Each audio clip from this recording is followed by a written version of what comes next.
Tu esi mainījis orientāciju, bet skaties uz citu pusi jau. Nē, es neesmu gejs. Tev ir putns vienmēr līdzi. Jā, mans krauklis, mana vārda. Jā, zem tavu baltu ar binokli vērojot. Bez ķiveres es nekur nē. Bet jā, atkarībā. Labi ir tad, kad cilvēks neapstājās savos meklējumos. Labrīt, labdien un labvakar. Tas kursīšu Oskars ar savu davai pa latviski.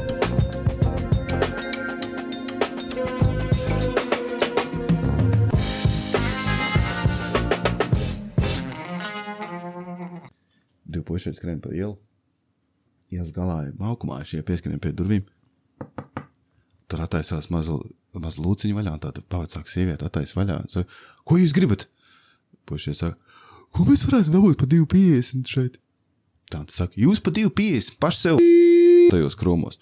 Šie puišeļi te paņem un aizskrien projām, lūciņu aiztaisās ciet pēc 15 minūtēm. Tāda attaisa lūciņu vaļā. Ko jūs te gribat? Saka, kā mums tos 2,50 iedot? Valodnieks aizbrauc pie čukčām. Iet viņš pa to taigu vai pa puru, kur viņš tur vazājās, staigā meklē kādu čukču. Redz kaut kādas pēdas, kad ir bijis viens tev, un viņš seko pēdām, un pēkšņi viņš viņu ierauga. Viņš tur stāv kaut ko tur skuju briedi un nodarbojās ar muļķībām, un tas valodnieks pieiet viņam klāt, un viņš interesējās pa to čukču valodu, un viņš viņam jautā, vienu jautājumu, otru, trešo, ceturto pa to valodu, un tad viņš viņam saka, un kā jūs sakiet uz priekšu? Un čukči tāds pagriežās, ar roku tā uz priekšu vienkārši rāda un saka, agalī! Un tad tas valodnieks, interesanti, viņš pieraksta. Viņš tāds saka, paskatās uz čukču atkal, viņš saka, un kā jūs sakat uz aizmuguri? Čukči pagriežās uz aizmuguri, ar roku tā rāda uz aizmuguri. Agalī!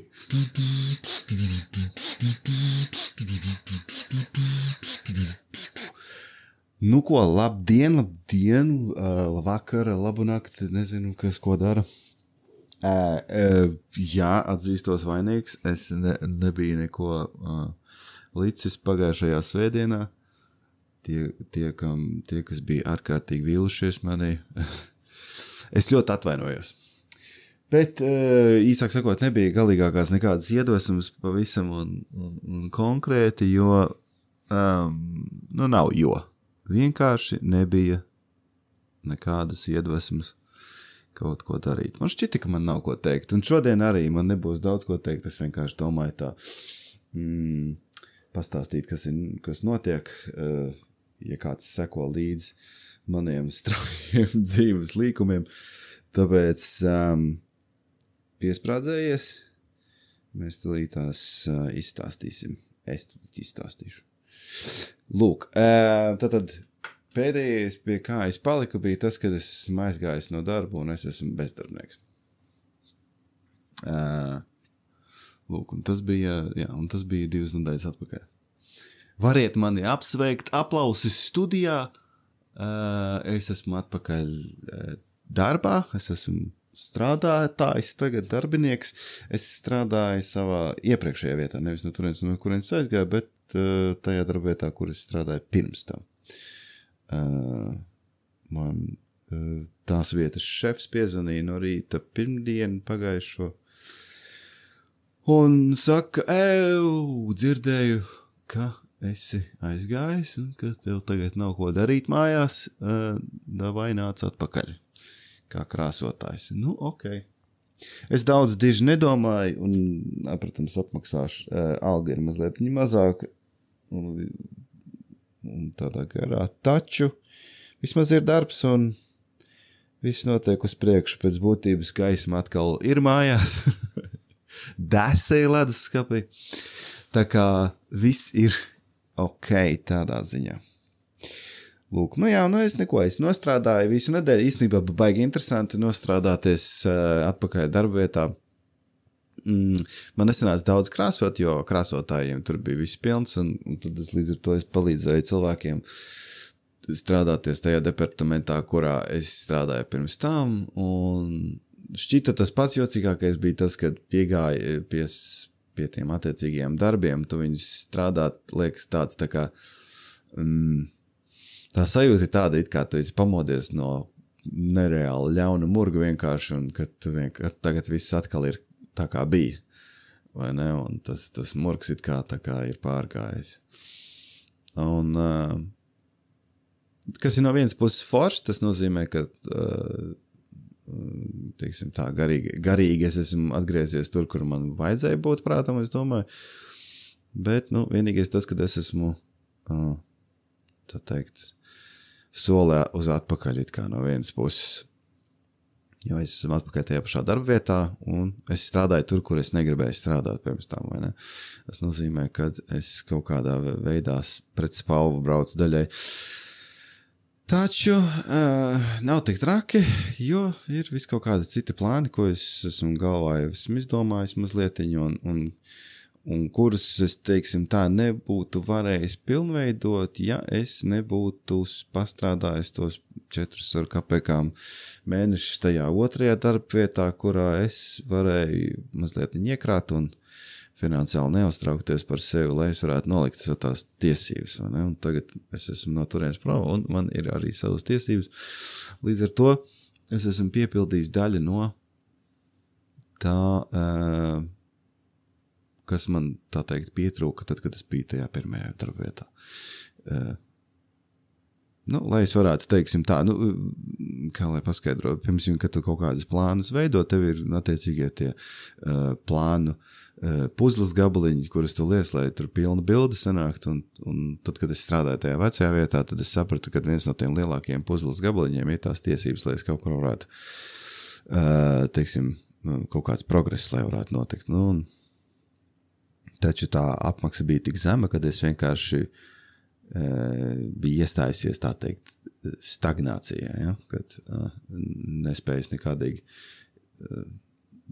tur neapakaļ, īsāk sakot, iesprūdis mazliet bija, bet, tagad ir tiesības, un tagad var kaut kādas citas plānas veidot, nevis citas plānas, bet, teiksim, tā var turpināt domāt par saviem attiecīgiem plāniem un UTJP. Lūk, un es esmu atgriezies tur, strādājam, kolēģi ir priecīgi,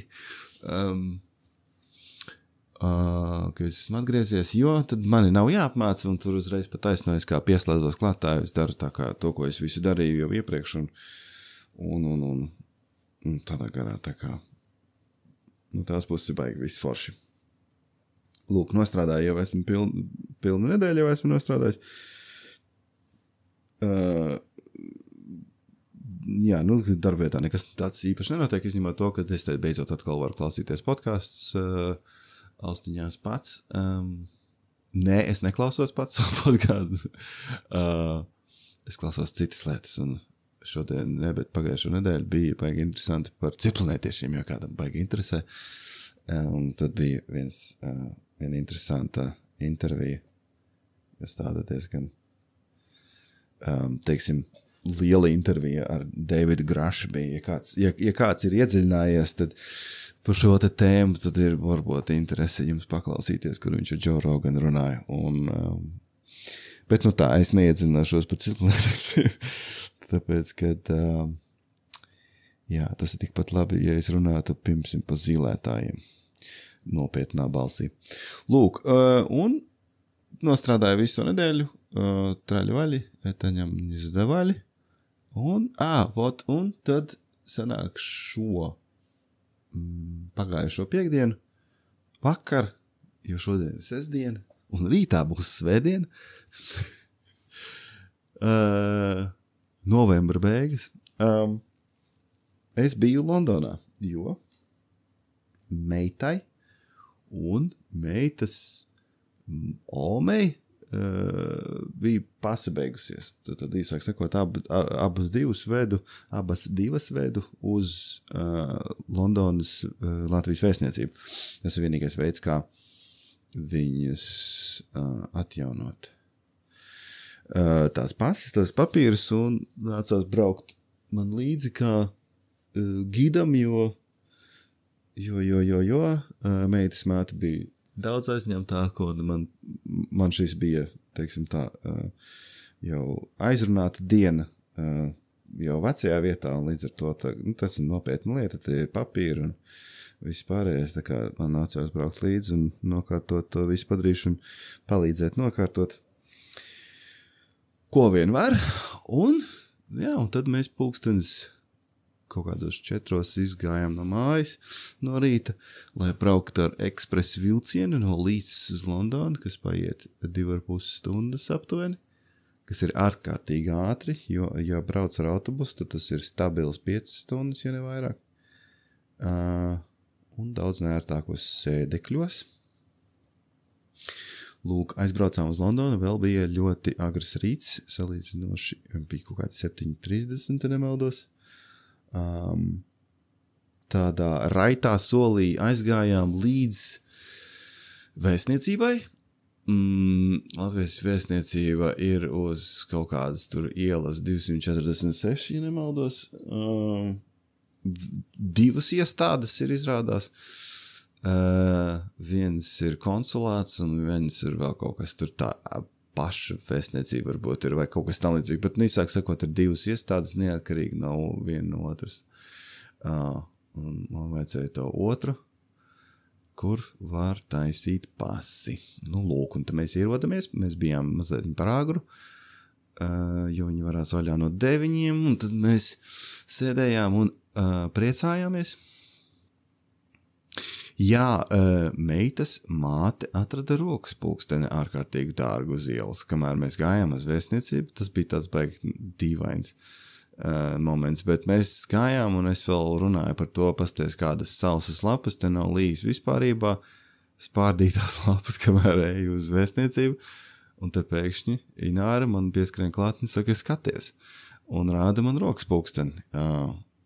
Mēs, protams, būdami kā jau visi, un uzreiz pirmais mēs metam to pulksteni iekšā, skatīties, cik viņš maksā. Un jauns viņš maksā kaut kādi 200 kāpēkām eiro, kas ir diezgan interesants atradums. Bet es brīnos, ka es nepamanīju, bet es laikam skatos mākoņos. Lūk, un tas notika pa ceļam uz vēstniecību.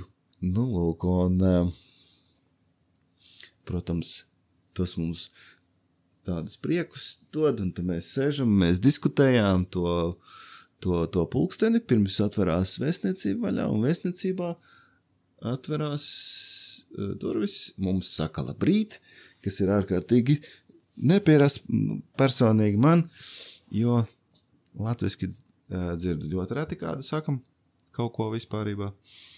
Nu, un tad notiek tas process, tad tur mūs piesauc pie lodziņiem, un es meitai un meitas omei palīdzu ar tiem, ko vien es varu. Aizpildam veselu jūru ar papīriem, kas tur nepieciešami bija, un visas tās atļaujas un tādā garā.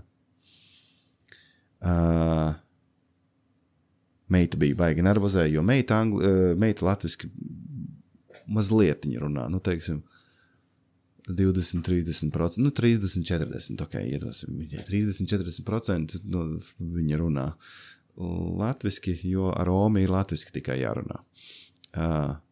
Viņa saprot praktiski visu, bet runā ļoti švaki. Un ārkārtīgi jocīgi vispār izklausās, ka kāds, ka mans bērns ar tādu nežēlīgi smagu akcentu runā, un tie vārdiņi nāk tādu, varētu padomāt, kā ākstās. Bet, jā, tā viņš ir, tur, diemžēl, tā ir mana vaina, jā, jo, tad, kad bija laiks, kad varēja kaut ko mācīt tam bērnam, ka vajadzēja kā tā kā varbūt piespiest, un bija arī varianti, kā to darīt, taču netika darīts, tika noslinkots vai vēl kaut kas. Un negribējās arī baigi spiest, jo meita bija tāda ļoti kautrīga un bija viegli, teiksim tā, novest viņu līdz asarām, ja kaut kos, teiksim tā. Tā tie bija nebija niķi, tie bija vairāk tādi tā kā bailes no kaut kā jauna, vai ne? Un līdz ar to bija baigi grūti viņai kaut ko vispārībā iemācīt no sākuma, vai ne? Kad mācīties ir ok.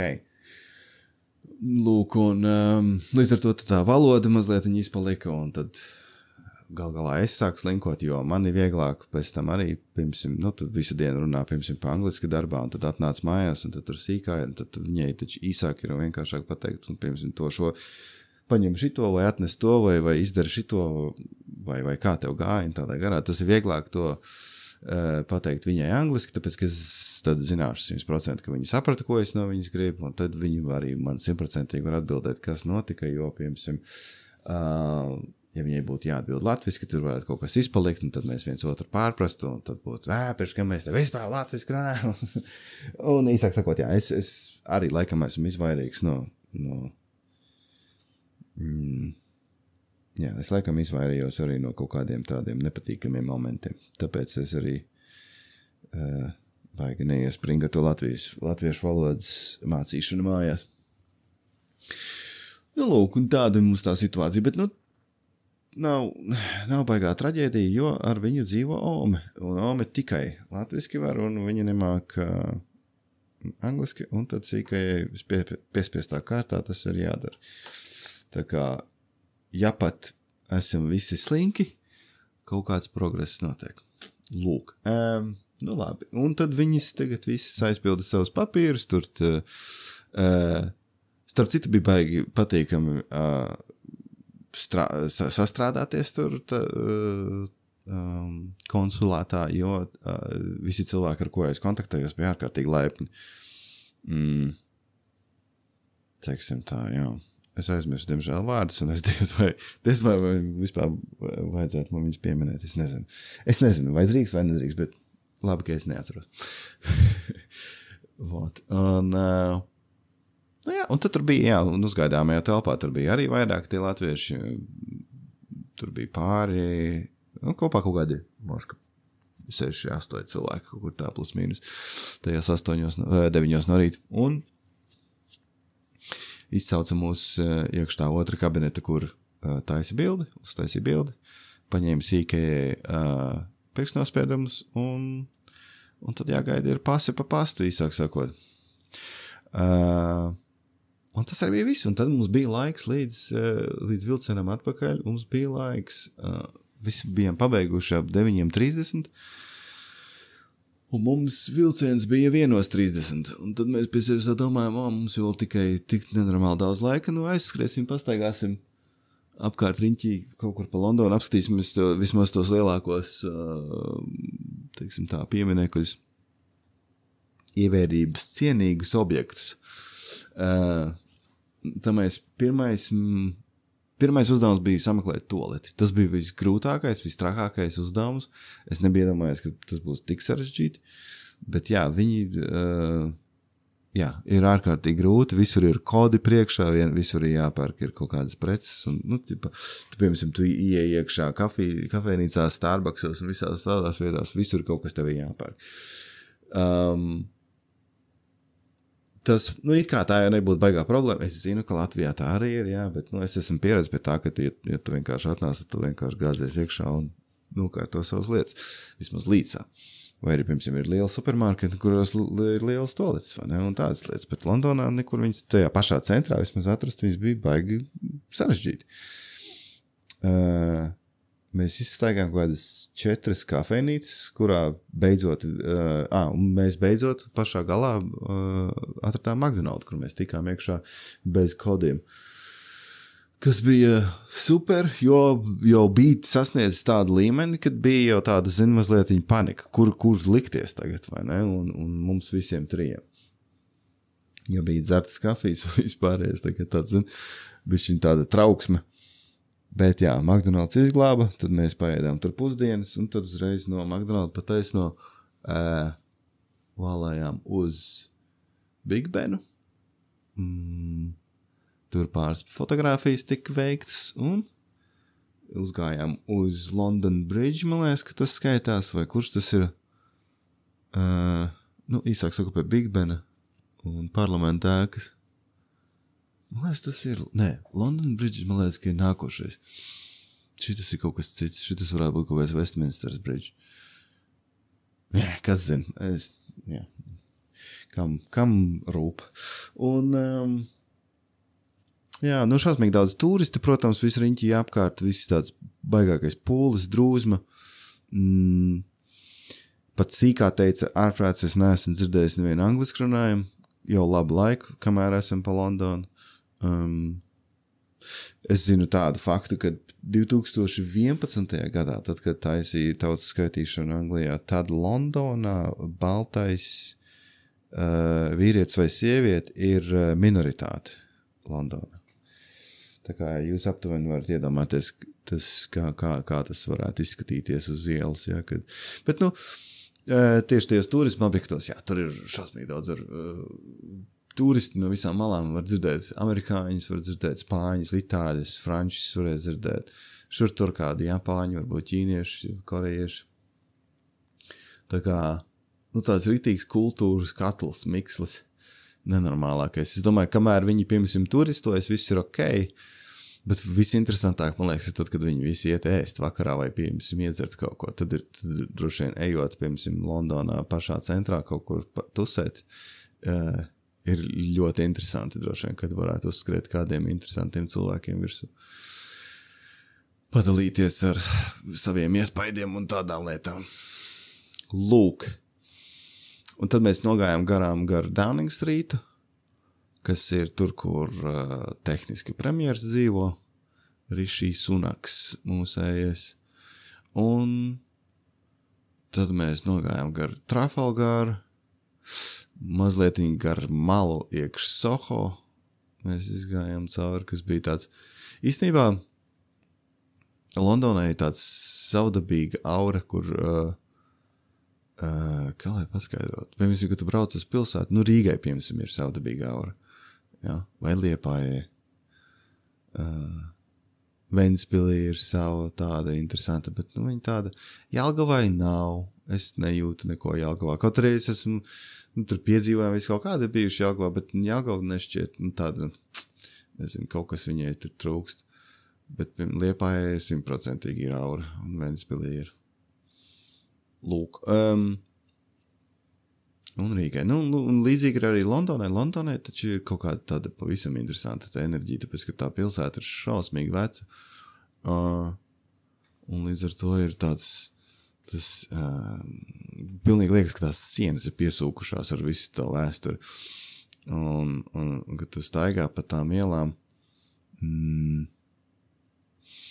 paveras tik daudz visādi tādi mazi lodziņi uz citu cilvēku dzīvēm. Tās dzīves, piemēram, nu ejot pa tādu pilsētu, kur es dzīvoju, jā, līdzā, nu tur, nezinu, to lodziņu nav tik daudz, vai arī tie lodziņi visi praktiski ir vieni tādi paši, taču Londonā tas ir bišķiņi savādāk. Tur ir tāds, zinu, vairāk tāds tā kā maziņš tāds tā kā ekranizējums, ka tu var redzēt galīgus sētniekus un tādas cilvēkus, redzēt, ka viņš ir nostrādājies, un tajā pašā laikā brauc garām tāds tā kā limuzīna klases Mercedes, kuram tāda spraugu vaļā un var iekšā redzēt, ka tur tādi kungi iekšā sēž, nevis tāds, zin kāds tā kā pārtīs, vai ne, nu, tusiņš notiek limuzīnā, bet tādi kungi, un viņi sēž ar šampaniešu glāzēm iekšā mašīnā, kas man likās tāds, un tādi, nu, vīrieši savos 60 sirmām galvām sēž šampaniet, dzer tur ķiķina. Un arī neizskatījās, ka viņi tas bija tāda kaut kāda, zin, dzimenīta priekš Jāņa, ja? Tas bija kaut kāds tāds ritīgs, nu, politisks rakstura darījums, varbūt tika sasniegts, vai kaut kas tam līdzīgs pēc tāda izskatījās.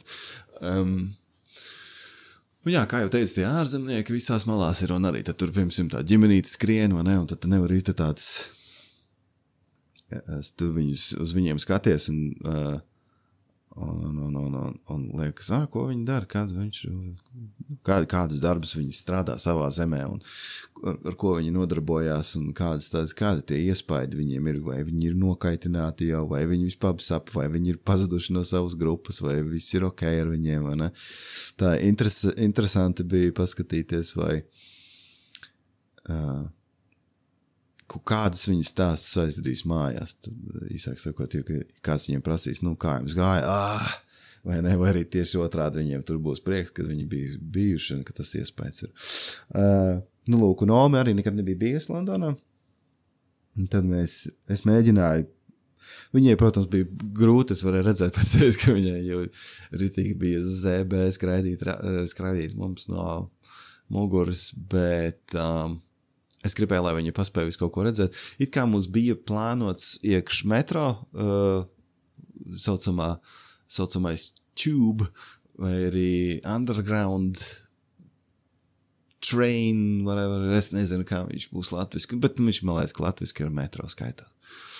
Ar to mums, diemžēl, nesanāca, jo es no rīta negribēju braukt, jo tad būtu bijis baigi daudz cilvēki, un būtu tāds baigais apjukums, es negribēju kaut ko sajaukt, jo es arī nekad neesmu braucis, un līdz ar to tas process nebūtu bijis gluds, un tur iespējams, ka es pakāstu vairāk laika nekā vienkārši aiziet ar kājām, jo no King's Cross, tas ir tā stacija, kur mēs atbraucām, līdz vēstniecībai bija kaut kādas 40 minūtes ar kājām, un praktiski pa vienu to pašu ielu, tā kā es domāju, tas bija mazliet prātīgāk. Laiks bija ok, nebija ne augsts, ne baigais vējš, bija tāds salīdzinoši silts un nelīja.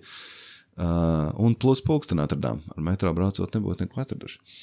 Lūk, un tāpēc es izlēmu nebraukt, un pēc tam, kad mēs pēc tās vēstniecības, es domāju, mēs nebrauksim, tāpēc, kad to toaletu vajadzēja sameklēt, mums šķiet, ka nu jau tulīt, nu jau rekutē otrā ēka, vai rekut štajā kafenē būs. Un tad tajos meklējumu laikā mēs pat iegājām vienā no tām stacijām iekš tām metro, un tur arī nebija. Iespējams, ka varbūt pašā lejā bija, ja, kur jau, kad tu esi nopircis biļetes, bet tas nozīmē, ka mums būtu bijis biļetes jāpērk, un, teiksim tā, cerēt, ka tur būs pēc biļešu iegādes tas būtu tāds risks, teiksim. Nu, tas būtu tāds stulbs lēmums. Nu, lūk, tad mēs turpinājām vienkārši meklēt skraidīt riņķī. Un. Jā, un tā arī mēs neaizbraucām no to metro. Un tā, ka mēs nonācām līdz Big Beniem un visām citām padarīšanām, pēc tam es biju domājis, muš, ka varētu tagad metro uz staciju braukt, bet tajā pašā laikā es ieraudzīju to Trafalgar laukumu aiz tā Downing Streets, un tad es domāju, ka tas ir tā strūkla, ka jāredz ir vismaz tās milzīgās lauvas, un tā, ka mēs tam bijām pagājuši garām, tad mēs gar to Soho jau sākām iet garām, un tur akal visur jau galvas grozam, tā kā tāda, zin, un arī tas īstenībā ir tāds baigi, ne tēlaini, bet es nezinu, kā aprakstīt. No angliski vārds ir picturesque, tas ir tāds tā kā attēlainas ielas. Tāds, rudenis, dzeltenas un oranžas lapas, šauras ieliņas, kafejnīcas, tādas mazliet tā kā Parīz gan izvēl atgādināja, tur ejot pa tām ieliņām, tās ieliņas tādas ļoti, ļoti tādas smalkas visas un tādā garā, tā kā tas bija tāds, tur bija jāiet, tur nevar kaut ko sēdēt metro un skatīties citam sejā un kaut ko gaidīt tur. Tā kā mēs tam pagājām garām, un tā kā mēs tam bijām pagājuši garām, tad bija vēl viena stacija, un tad es tajā iegāju, un tad es tam vecim saku, kāds tas process ir, un viņš saka, vai tev tiešām vajag, jo reku tur 7 minūtes līdz King's Cross, un man GPS rādīja, kad vismaz 20 minūtes vēl jāiet, un tad es mēs paskatāmies, un man tas izrādās tas pins, tā adata, kas kartē ir, ja, iekš tavu GPS, viņa bija sevi nolikusi otrā pusē tai visai stacijai, kas ir, tas nebija tur, kur mums vajadzēja galīgi. Tā kā, jā, patiešām bija tikai 7 minūtes ar kājām, un tad nav ko tur čakarēties un gājām ar kājām. Mēs bijām tur pēc 10 minūtēm, pasēdējām, nopūtāmies, teicām, paldies Dievam, tas ir galā, jo bijām noskrējuši tiešām visu dienu, un bija galīgi beigta. Un sagaidījām vilcienu, un sākām braukt mājās. Un tad nāca visi miegi un visi pārējais, tad mēs tur gulšņājām tajā vilcienā, bet bija baigā ātri īstenībā, 2,5 stundas, tas ir tāds kamēr tu iekāp šo to, izkusties, ieraugi kot, nu mēs te braucam, ko neko aiztais acis un jau stunda ir garā. Tā kā tā. Nu, lūk, un tādi bija man vakardienas piedzīvojumi. Es biju iekš Londonā. Nu, es domāju, tas ir arī īstenībā ir arī viss. Kāda vēl man, kaut kas man ir vēl sakāms, man nekā sakām vairāk nav.